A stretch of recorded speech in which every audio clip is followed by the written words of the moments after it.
Hello. तो आज हम फिर वापस लेकर आए हैं क्लास 10 की ज्योग्राफी के संसाधन और उसके उपयोग, यानी कि आज जो है इनका तीसरा क्लास है। चलिए बात करते हैं तीसरे क्लास में। आप जान ही रहे हैं कि पिछले दो क्लास में हम लोग जो है 15 क्वेश्चन और 20 क्वेश्चन करके पहले ही बता चुके हैं। हम लोग जान रहे हैं कि जैसे लघुत्तरीय का सीरीज चल रहा है उसी प्रकार से हम लोग आज जो है संसाधन और उसके उपयोग का लास्ट क्लास और तीसरा क्लास है। चलिए शुरू करते हैं बिना किसी टाइम को गवाए हम स्टार्ट करते हैं। बात करते हैं, पहला क्वेश्चन है कि संसाधन का नियोजन क्यों आवश्यक है। कहता है कि आखिर संसाधन हमारे लिए क्यों जरूरी है, आखिर संसाधन को जमा करके हमें क्यों रखना चाहिए। ठीक है, तो कहता है कि संसार में संसाधन का वितरण समान रूप से नहीं है। कहता है कि संसार में सभी जगह संसाधन नहीं है। ऐसा नहीं कि सब राज्य में संसाधन है, ऐसा नहीं है। तो कहता है संसार में संसाधन का वितरण जो है यानी बटा हुआ जो है सभी जगह नहीं है। वहीं अगर बात करेंगे कि कुछ क्षेत्र में एक प्रकार के संसाधन प्रचुर मात्रा में तो दूसरे प्रकार के संसाधन का अभाव है। तो जैसे कि एग्जाम्पल लिया गया, किसी क्षेत्र में एक प्रकार का संसाधन है, किसी क्षेत्र में एक अलग प्रकार का संसाधन है, यानी कि प्रत्येक राज्यों में संसाधन की उपलब्धता नहीं है। जैसे कि एक उदाहरण लिया गया कि झारखंड में खनिज है लेकिन लद्दाख एक अलग थलग क्षेत्र है, यहाँ पे कोई खनिज पदार्थ है ही नहीं है। ठीक है, इसलिए कहता है कि पूरे राज्यों में सभी राज्यों में जो है संसाधन का वितरण नहीं है, संसाधन का वितरण समान रूप से नहीं है। किसी राज्य में है तो किसी राज्य में नहीं है, और जिस राज्य में है उनका नाम जो है वो क्या है, झारखंड है। और एक उदाहरण जैसे लिया कि लद्दाख में, आपको लद्दाख में कहीं भी संसाधन देखने को नहीं मिलता। अतः पूरे देश के समान रूप से विकास के लिए संसाधन का विवेकपूर्ण नियोजन बहुत आवश्यक है। कहता है कि अगर देश का विकास करना है तो संसाधन जो है बहुत ज्यादा जरूरी है। इसलिए कहता है कि देश के विकास के रूप में, विकास के लिए जो है संसाधन का विवेकपूर्ण का मतलब क्या है, बुद्धि लगाते हुए कि कितना काम करना है, कितना जरूरी है और कितना अभी उपयोग करना है और कितना भविष्य के लिए रखना है। यही है संसाधन का नियोजन। बात करते हैं झारखंड और छत्तीसगढ़, जो उदाहरण यहाँ पे था वही उदाहरण यहाँ ले रहे हैं कि झारखंड और छत्तीसगढ़ जैसे राज्य प्रचुर संसाधन के बाद भी आर्थिक रूप से क्यों पिछड़े हुए। आखिर झारखंड और छत्तीसगढ़ में बहुत सारे मात्रा में संसाधन है, लेकिन फिर भी वो बेचारे राज्य आज भी उस संसाधन से पिछड़े हुए, गरीब है भाई, उन संसाधन का उपयोग ही नहीं कर पा रहा। आखिर क्यों? तो देखिए, तो झारखंड और छत्तीसगढ़ जैसे राज्य में खनिज संसाधन का भंडार तो है, वहां संसाधन तो है, लेकिन सही नियोजन के बिना अकुशल मजदूर से ही पुरानी तकनीक से संसाधन का दोहन होता जा रहा है। कहता है कि सही नियोजन नहीं है, उसका कोई प्लानिंग ही नहीं है कि कैसे निकाला जाए, कैसे उसको निकाला जाए, कैसे आसान तरीके से निकाला जाए। कि उसके पास कोई टेक्नोलॉजी नहीं है, एक तो उसके पास क्या है, अकुशल मजदूर, कोई जानकार मजदूर नहीं है कि कैसे काम किया जाए, और उसके बाद जो है पुरानी तकनीक, यानी कि नई टेक्नोलॉजी है ही नहीं। मान लेते हैं पुराने जमाने में खेत को कोड़ने के लिए कुदाल का यूज करते थे, आज भी वही कुदाल का यूज कर रहा होगा। तो पुरानी तकनीक की वजह से वहां पे झारखंड और छत्तीसगढ़ में खनिज के रहते हुए भी वहां पे कोई फायदा नहीं हो रहा, क्योंकि उसको निकालने का साधन ही पता नहीं है, कुशल मजदूर ही नहीं है। ठीक है, इसलिए वहां पे रहने के बावजूद भी ऐसे राज्य जो है प्रचुर संसाधन के बाद भी आर्थिक रूप से क्या है, पिछड़े हुए हैं, आज भी वो गरीब राज्य में गिने जाते हैं। चलिए बात करते हैं कि विकसित तकनीक और सही प्रबंध के अभाव में इन राज्य का उचित आर्थिक लाभ नहीं मिल रहा है। यहाँ खनिज तो है, लेकिन इसके पास टेक्नोलॉजी नहीं होने की वजह से इन राज्यों को खनिज का कोई लाभ नहीं मिल पा रहा है। खनिज संसाधन के रूप में आज भी ये गरीब राज्यों में गिने जाएंगे, क्योंकि है लेकिन उपयोग ही नहीं पा रहा है। तो बताइए, गरीब ही ना रहेगा। चलिए बात करेंगे कि भारत में संसाधन नियोजन की प्रक्रिया के मुख्य चरण कौन कौन से हैं। आखिर भारत में संसाधन नियोजन कैसे किया गया है। तो पहला है कि सर देश के विभिन्न क्षेत्र में उपलब्ध संसाधन की पहचान करना। तो सबसे पहले पता चलेगा कि अगर संसाधन है देश में तो पहले करना क्या चाहिए, पहले क्या करना है, हमको पहले पहचान करना पड़ेगा कि कहाँ पे है, किस राज्यों में है और किस राज्य में किस जगह पर है, उसका पहले हम पहचान करेंगे।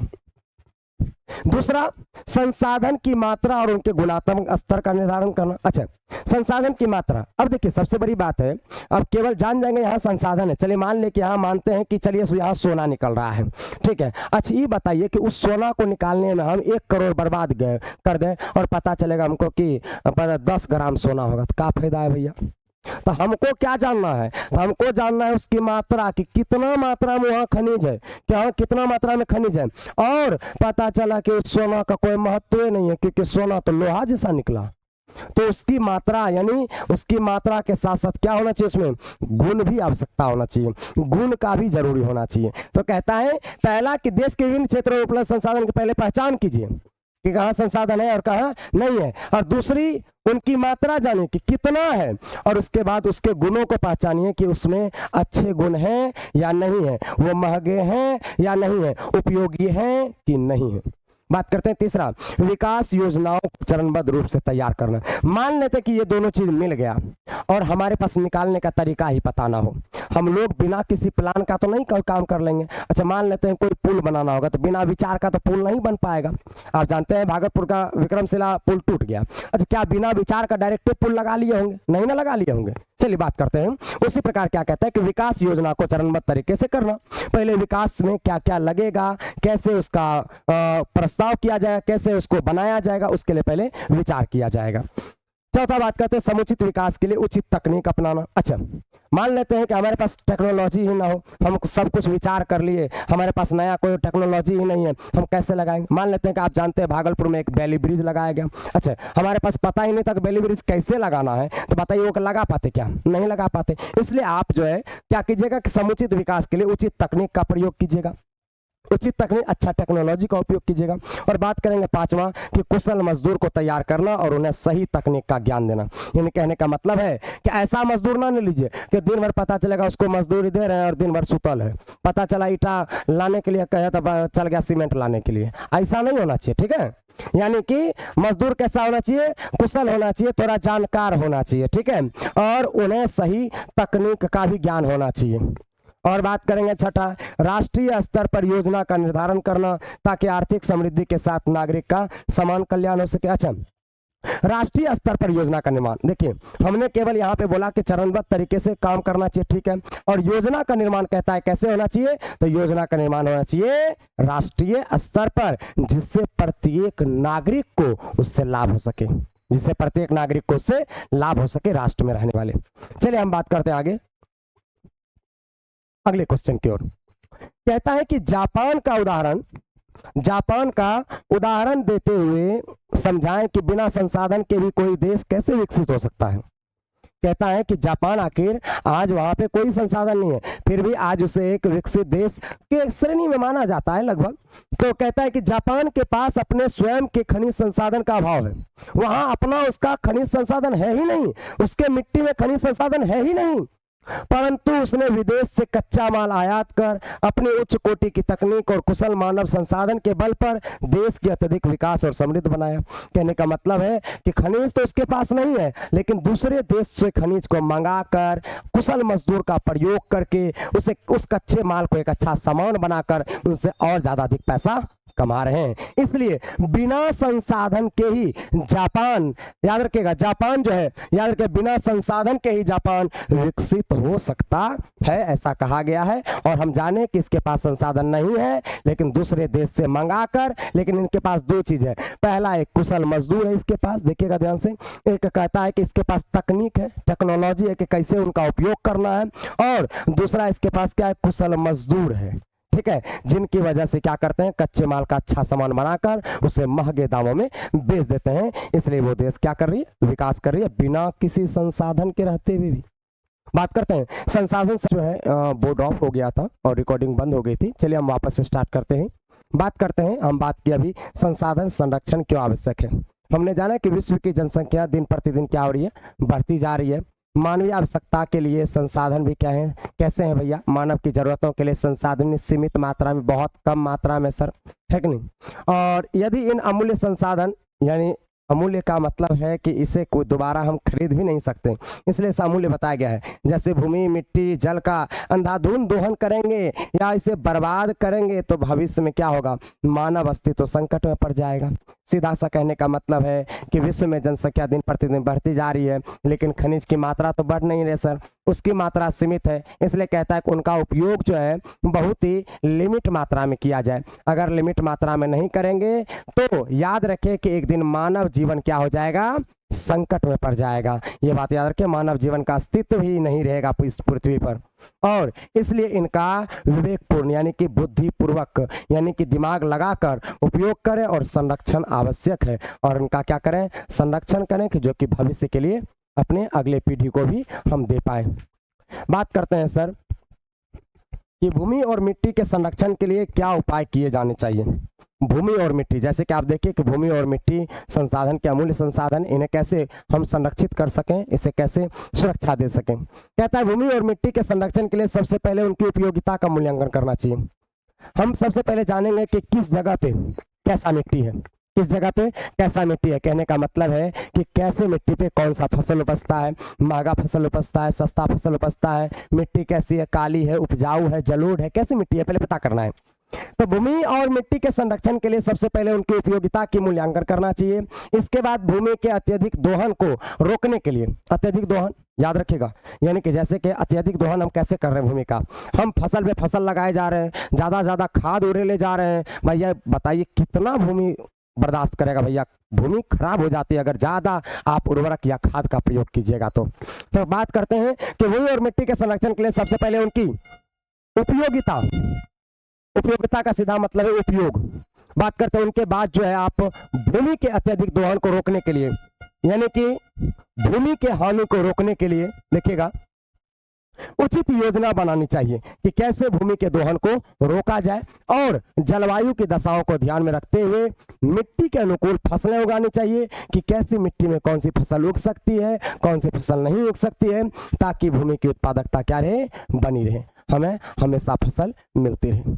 बात करेंगे कि जल को किसकी संज्ञा दी गई है और मानव जीवन में इसका क्या उपयोग है। जल को किसकी संज्ञा दी गई है, तो जल को जीवन की संज्ञा दी गई। आप ही जानते हैं कि जल ही जीवन है, यह सब दिन से आप सुने हैं। और विविध घरेलू कार्यों के अतिरिक्त इसका उपयोग कल कारखाने, अच्छा घर में पानी के अलावा और कहाँ कहाँ यूज करते हैं, कल कारखाना यानी कि कारखाना में, औद्योगिक नगर यानी कि जहाँ बहुत सारे शहर में जैसे कि आप जानते हैं कारखाना लगा है, मशीनें लगी है सर।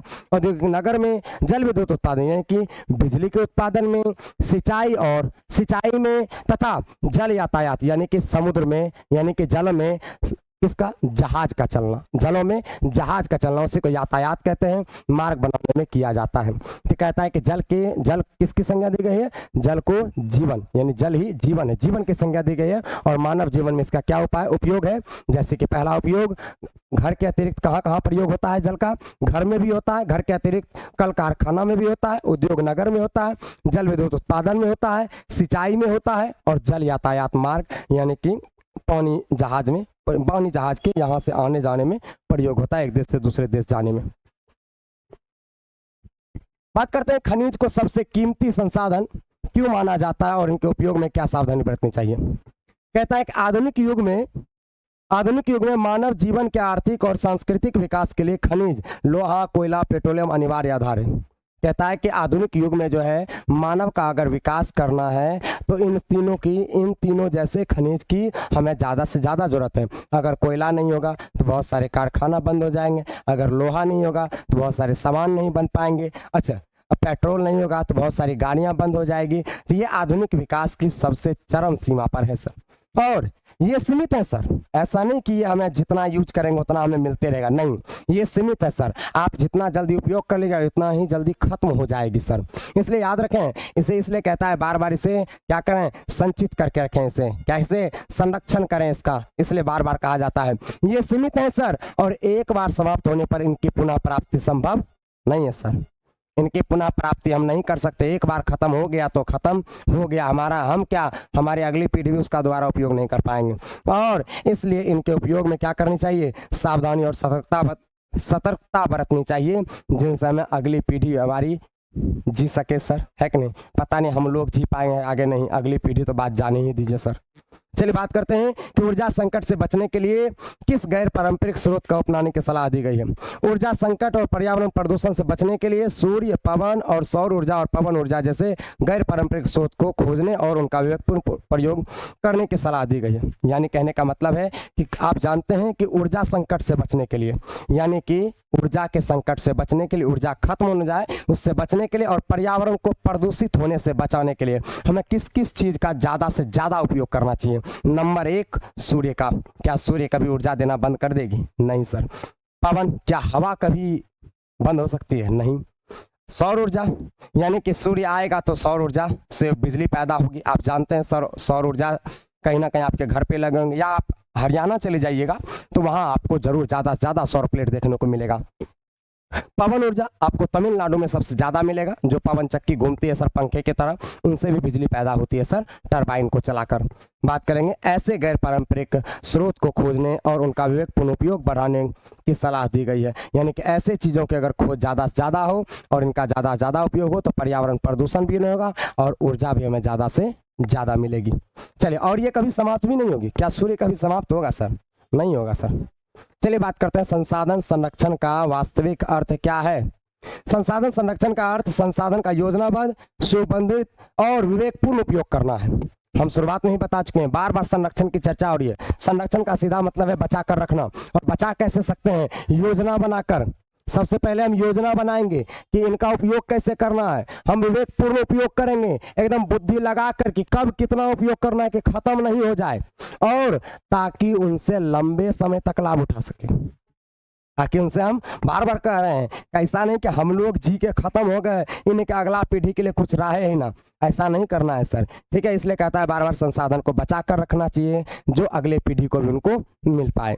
अच्छा, इसका अर्थ यह कदापि नहीं है कि संसाधन का प्रयोग ही बंद कर दें। ऐसा नहीं कि आप भविष्य के लिए रख रहे हैं, खुद उपयोगी ना करें, ऐसा भी नहीं करना है। जब हम ही अस्तित्व से खत्म हो जाएंगे फिर अगला पीढ़ी का आएगा। तो कहता है आप जो है एकदम योजनाबद्ध तरीके से लिमिट मात्रा में प्रयोग करें।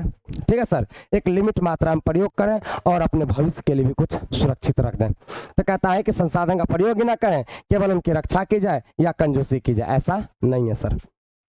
अच्छा, लिमिट टू ग्रोथ क्या है सर?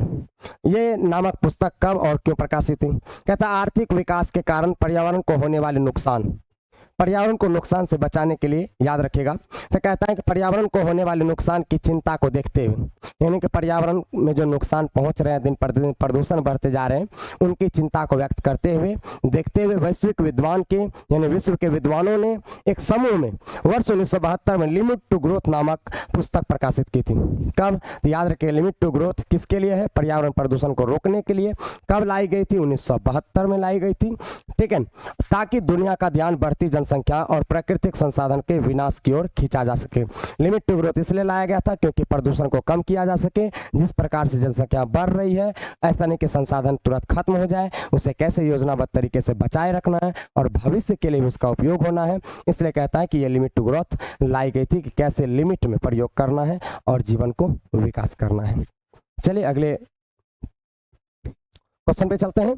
कहता है कि ब्रूडलैंड रिपोर्ट 1987 के अनुसार विकास की नई संकल्पनाएं क्या थी? कहता है विकास के अंतर्गत समाज के सभी लोगों के लिए वृहद सामाजिक और भौतिक कल्याण का समावेश होना चाहिए। अच्छा देखिएगा, ब्रूडलैंड रिपोर्ट जो लाई गई थी वो लाई गई थी लोगों के विकास के लिए सर।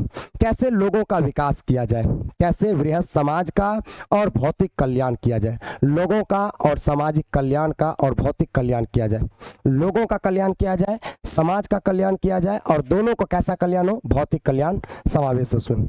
विकास का वास्तविक अर्थ सतत पोषणीय विकास होना चाहिए। अच्छा, विकास कैसे होना चाहिए? नहीं कि आज विकास हुआ, कल बंद हो गया, फिर परसों हो रहा है, फिर तरसों में, ऐसा नहीं। कैसा होना चाहिए? सतत। विकास का वास्तविक अर्थ कैसा होना चाहिए? सतत। सतत मतलब हमेशा। सतत मतलब क्या होता है? हमेशा सतत मिलते रहना चाहिए, विकास हमेशा होते रहना चाहिए। ठीक है, चलिए बात करते हैं लास्ट, सतत पोषणीय विकास का सटीक परिभाषा क्या होना चाहिए? सतत पोषणीय विकास एक ऐसा विकास है जिसमें भविष्य में अपने आने वाली पीढ़ियों की आवश्यकता की पूर्ति की क्षमता को प्रभावित किए बिना वर्तमान पीढ़ी आवश्यकता को पूरा कर सके। यानी कि सतत पोषणीय विकास का सीधा मतलब है कि आप किसी भी संसाधन का लिमिट में प्रयोग करते रहिए जिससे भविष्य में आने वाली पीढ़ी का भी भविष्य में आने वाली पीढ़ी भी उस संसाधन का उपयोग कर सके। यानी कि आप सतत एकदम लिमिट मात्रा में प्रयोग करते रहिए, जिससे भविष्य जो है, आपके जो आने वाले भविष्य है सर, आपके जो आने वाली पीढ़ी है सर, उनको भी इस संसाधन का उपयोग करने का मौका मिल पाए। तो चलिए, आज जो है बहुत ही कम क्वेश्चन थे इस क्लासेस में सर, ठीक है। देखिए, आज जो है आपका संसाधन और उसके उपयोग के, यानी कि क्लास 10 का ज्योग्राफी का संसाधन और उसका उपयोग जो है, ये चैप्टर खत्म हो चुका है। यहीं तक लघु उत्तरीय प्रश्न था और इनसे बाहर जो है क्वेश्चन नहीं आएंगे। आप इनका तैयारी बड़ा जोर शोर से कीजिए सर। चलिए, ऐसा करते हैं, अगर आपको किसी भी क्वेश्चन में दिक्कत होती है, ठीक है, तो आप हमें जरूर कमेंट करें, ठीक है। आप कमेंट करते हैं तो हमें अच्छा लगता है, ठीक है। अगर आपको कहीं ना कहीं अच्छा लग रहा है वीडियो, तो हमारे वीडियो को लाइक, शेयर एंड सब्सक्राइब जरूर करें। चलिए, ऐसा करते हैं कि आज के लिए इतना ही रखते हैं, मिलते हैं नेक्स्ट वीडियो में।